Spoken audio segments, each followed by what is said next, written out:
Welcome, everybody, to the Cone of Shame Veterinary Podcast. I am your host, Dr. Andy Roark. Guys, I am here with my friend Ryan Leech, host of The Bird Bath today, and we are talking about the most important stories in veterinary medicine in 2025 and what we think that will mean for 2026. I really enjoyed this episode a lot. We talk a lot about corporate consolidation. We talk a lot about practice ownership changes.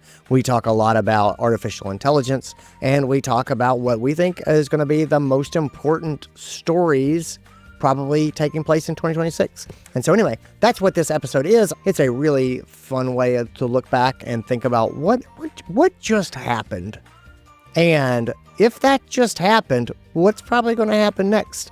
And that's what we talk about. So anyway, guys, love this episode. Always love working with Ryan. Let's get into it. This is your show. We're glad you're here. We want to help you in your veterinary career. Welcome to the Cone of Shame with Dr. Andy Roark. Welcome to the podcast, my friend, back at the end of the year, Ryan Leech. How are you? I am great. This is our annual tradition now, so it's great to be back with you. It is. I'm breaking down the previous year and looking ahead to the future. For those who do not know you, Ryan, are the founder and creator of The Bird Bath, which is one of my favorite podcasts in the industry. I listen to it. We were talking before we got on. You recently were covering news on some nutrition survey data shenanigans that happened and then were then called out and were being discussed. And I don't want to get too much into what that is right now, but I benefit from listening to what's going on in our industry. I think you cover it really well. You are also the principal and owner at First 100 Veterinary Growth Consulting. You do consulting work on helping people sort of come into the industry, look at where it's going, and try to make large-scale strategic plays. So anyway, Ryan, thanks for being here. Thinking back on 2025, I've got a couple things in my head that I think are sort of the big pillars of the year. But before I start to ask you about these pillars and see what your thoughts are, what you're looking at, like what do you think is most interesting in the past, and where we're going, let me ask you, Ryan, if you had to pick sort of one story for 2025, if you were like at a 10,000 foot industry level in veterinary medicine, what is the story that probably didn't start in 2025, maybe it did, but it was the headline main event story for the year? What is that? That's a good one. And it's timely because I was prepping for my year-end episode on my show, which I'm going to be giving out the first annual Birdies. Oh, the awards for everyone, good, bad, and ugly. Flip people the birdies. Yep. That's how I should sign it up. Flipping the birdie. There you go. There you go. So it was interesting. So I wrote an article for Today's Veterinary Business as well, and we titled it The Great Compression. And I think that's the big piece. The big thing that's overarching in 2025 was that there were a ton of businesses that sort of tightened up. Yes. They tightened up their budget. They tightened up their staffing. They tightened up their expectations. They tightened up their projections for that year and for the next year.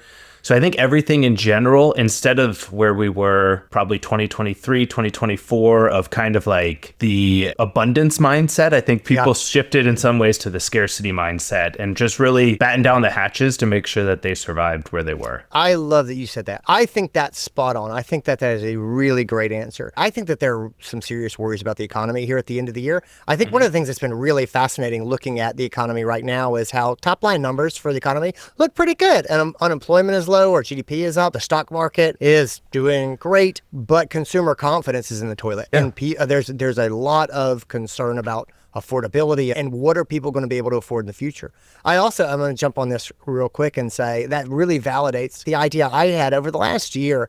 I've seen a lot of practice groups which were clearly in an acquisition phase and a growth phase.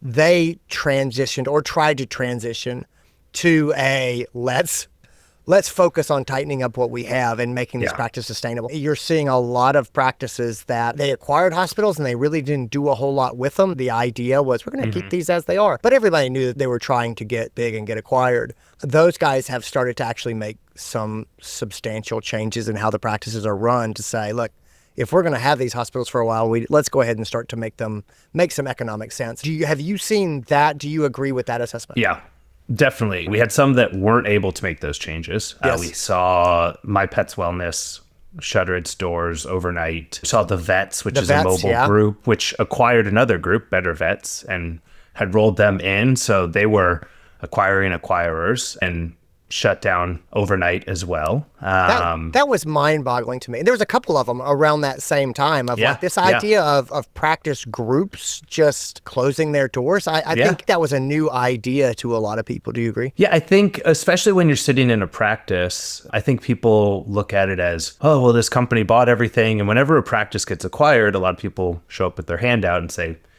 you're so rich, give us more money. We need more. We need, and the expectations of salaries go up and the expectations of new equipment and rebranding and all those sort of things.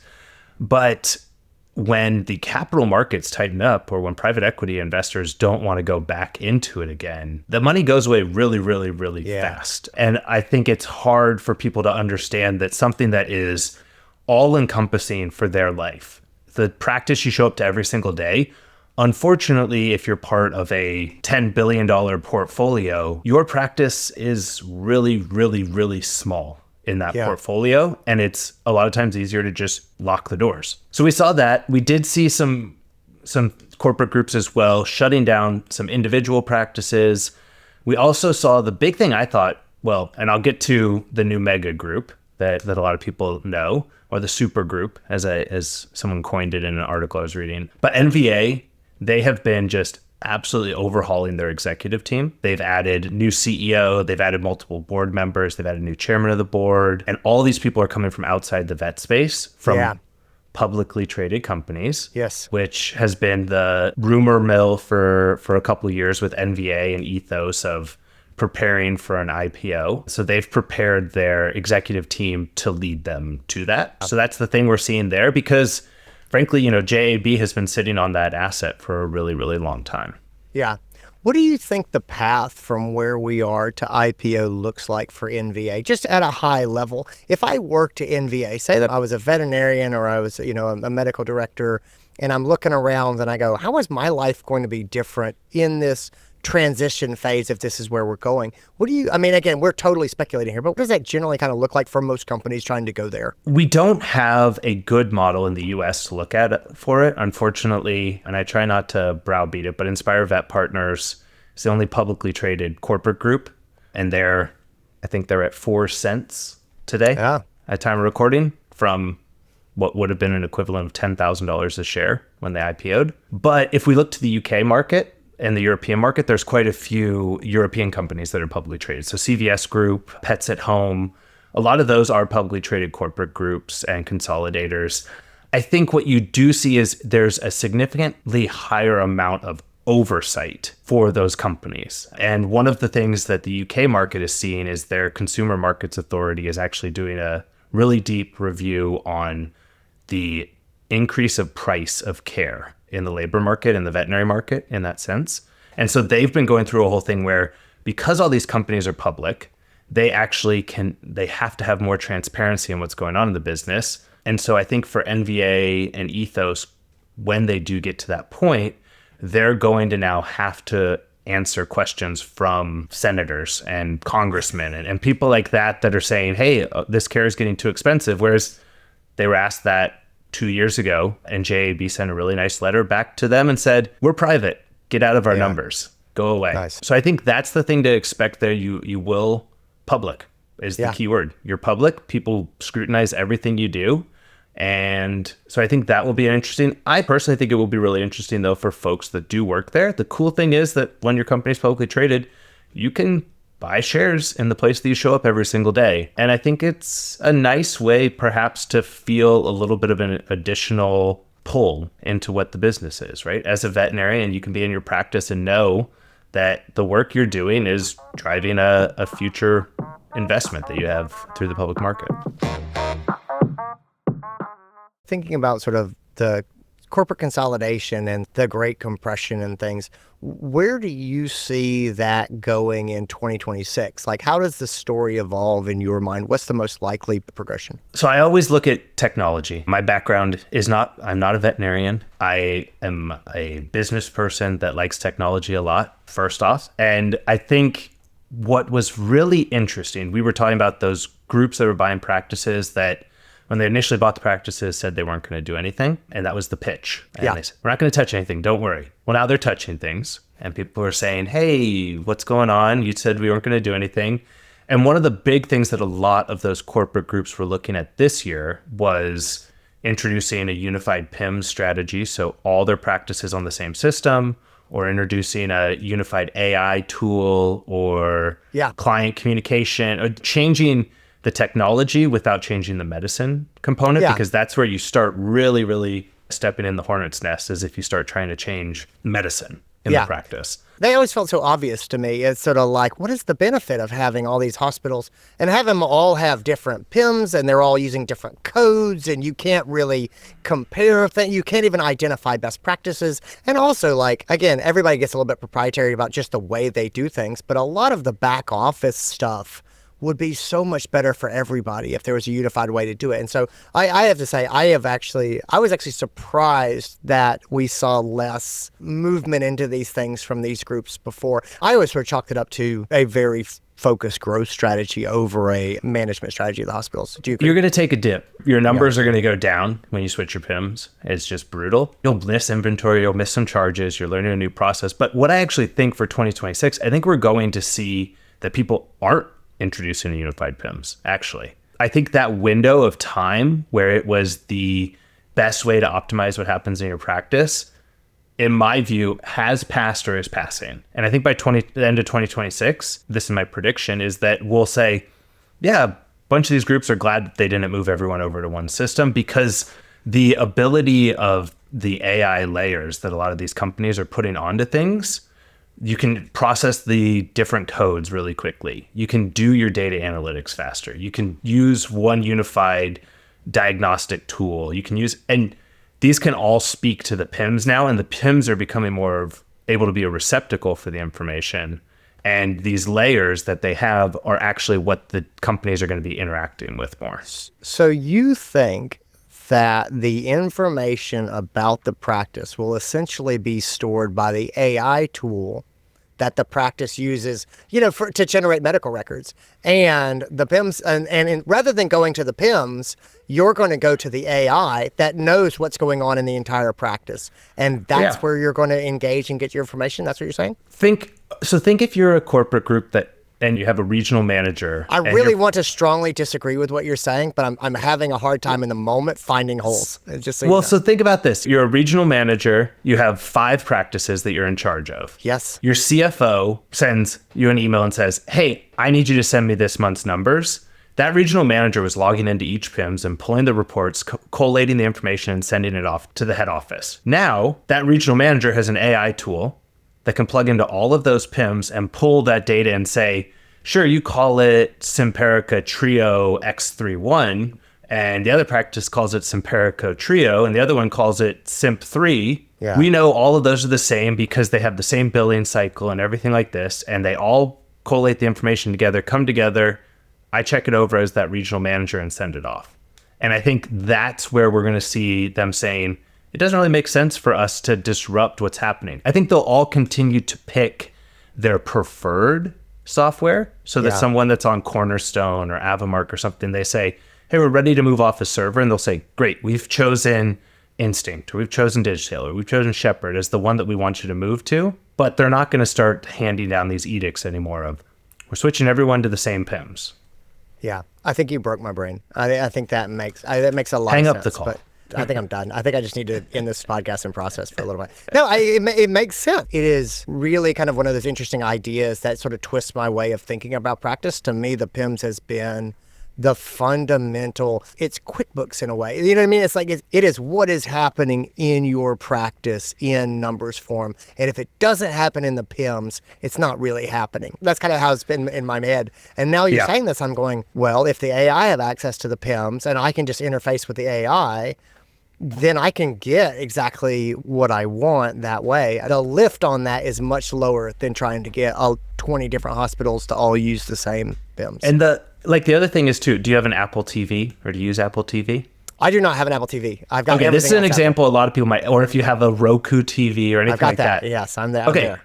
I didn't know this. My wife showed me this. You can search on Roku TV for the name of a show or whatever, and it will pull up all of the different apps that have that available, as opposed to going into Netflix and searching for Secret Lives of Mormon Wives, which I know you're probably all over. My wife she would kill me to hear, but my wife is very aware of what's going on with the Mormon wives. But you instead of logging into each one and going, okay, where can I watch The Grinch? You search it on one database and it says, here you go, and you click on the app.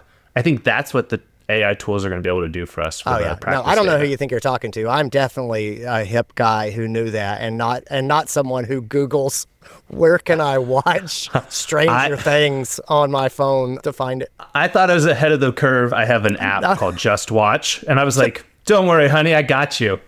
That's great. Oh, my wife would live for that moment that she had that information. Yeah. I was like, I have an app called Just Watch.